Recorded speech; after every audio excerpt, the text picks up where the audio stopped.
I'll never forget that night. The rooftop of the luxury hotel in downtown LA shimmered with warm lights. Laughter echoed across the skyline, and a soft breeze carried the scent of roses and champagne. It was Alyssa's medical school graduation party, an elegant, high-end celebration I'd paid for down to the last shrimp canape. $275,000 over the course of 8 years. Another $8,000 every semester. My life savings, my sweat, my time, all poured into her dream. And yet, as I approached the entrance with a small gift box in my hand and pride in my heart, 2 security guards stopped me cold. Before I could speak, her voice cut through the chatter behind them like a knife. Cold, sharp, cruel. I don't know him. Please make him leave my private event. My world stopped. Behind the guards, I saw her standing there in a shimmering dress, surrounded by friends, a champagne flute in one hand. Her mother let out a wicked laugh that sliced through my chest. I guess the wedding's off, huh? She smirked, barely concealing her delight. People nearby chuckled, eyes turned.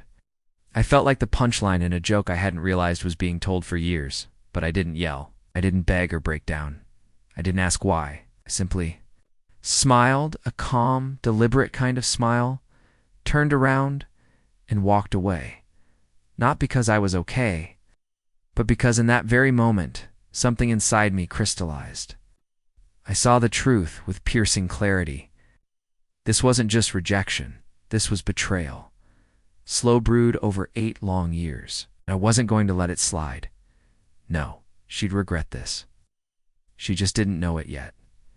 Back at my modest 1-bedroom apartment, I sat in silence with a folder that had been quietly growing thicker year after year, labeled simply, Receipts. See? While Alyssa had been building her future in medicine, I had been building something too, a quiet arsenal. I had documentation of every cent I'd sent. Tuition transfers with timestamps, Amazon orders for textbooks and anatomy models, receipts for her board prep courses, even Venmo logs marked rent, Westwood Apt, and fall tuition, a grant.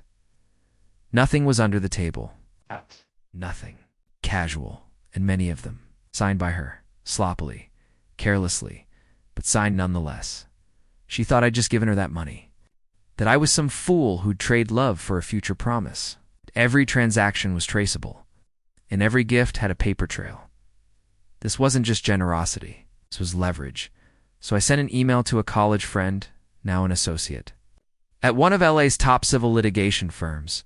Years ago, I'd rebuilt his Mustang after a crash, no charge.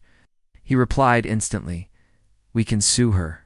Breach of contract, misrepresentation of intent, emotional distress, the works.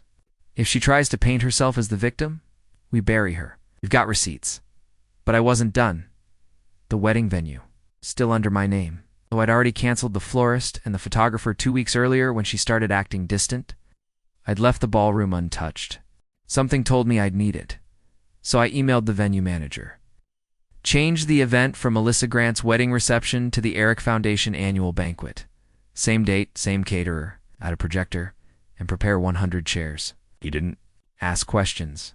He just said, confirmed. The night of the banquet, the Westside Hotel gleamed. Guests arrived in black ties and gowns, reading their invitation cards with raised eyebrows. The Eric Foundation presents Trust, Betrayal, and $275,000, a real-life case study.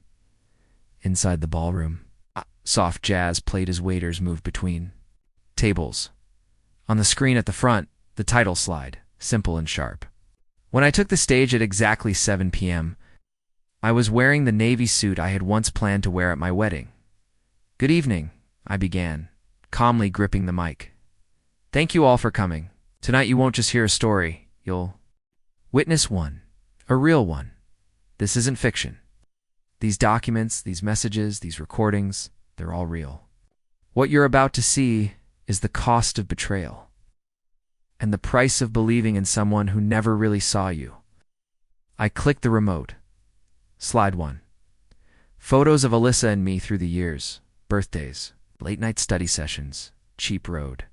Trips with her, sleeping on my shoulder. The audience smiled, murmured, "Slide 2. tuition payments, labeled, dated, backed by screenshots. Slide 3. Wedding deposit. My name. Her name. Joint. Slide 4. A WhatsApp message from Alyssa to her. Best friend?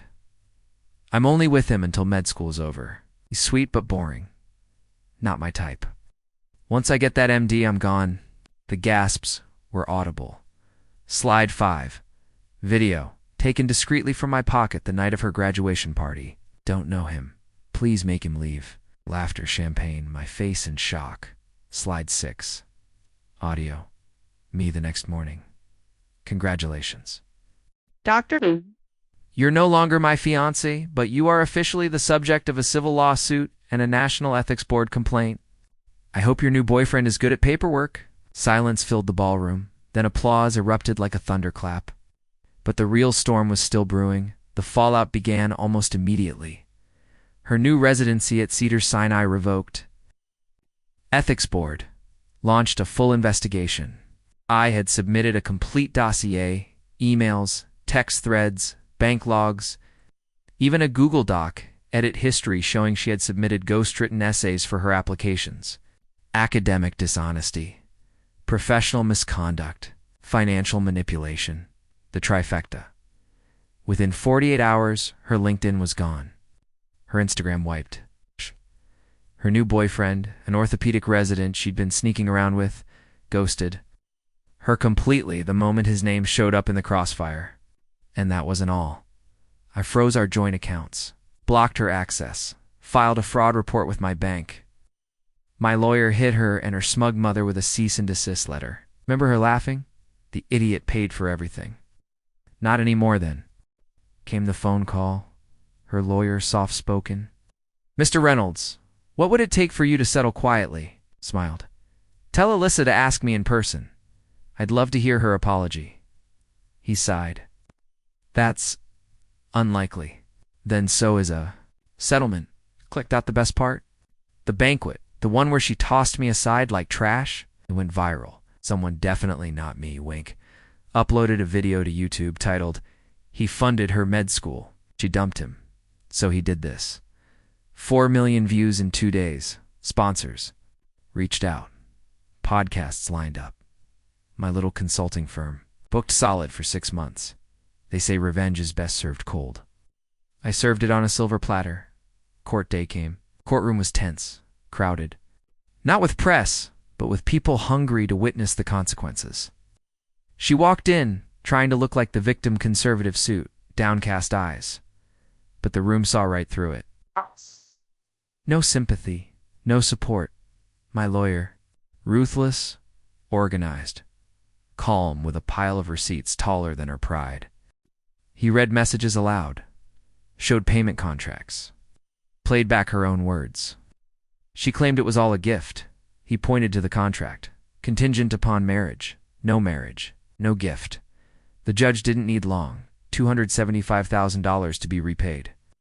$50,000. For emotional distress, garnished wages. A black mark on her record tied to academic and ethical violations. Her face didn't break. It collapsed. Her mother, gone before the verdict even finished.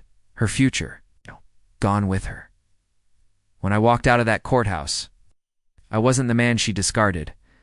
I was the man who built a comeback so clean, it became legend. And then came the email. A publishing house. We'd love to hear your story. Interested in writing a book. Oh, I was more than interested. 3 years later, I stood under bright lights in New York City, microphone in hand, a sold-out crowd before me. My memoir, Burned, Then Built, had just hit the bestseller list. The message, not just about betrayal, but about self-worth. Justice. And turning heartbreak into horsepower in the front row. My new fiancé sat, a brilliant surgeon, beautiful in her integrity. Someone who walked beside me, not behind, not ahead, just beside. After the event, someone whispered behind me, "Mark." I turned. Alyssa, she looked like a shadow of her former self. Older, worn. "I read your book," she said. "You really?" Turned it around. I nodded. "Yes, I did." She bit her lip. Do you ever want to? I don't know, grab coffee sometime, just to talk. I looked at my fiancée. She gently squeezed my hand. Then I turned back to the woman who once erased me with a sentence and offered the words I'd been waiting to say for years. No, thank you. And we walked away. Because sometimes the best closure isn't what you say. It's what you no longer need to say.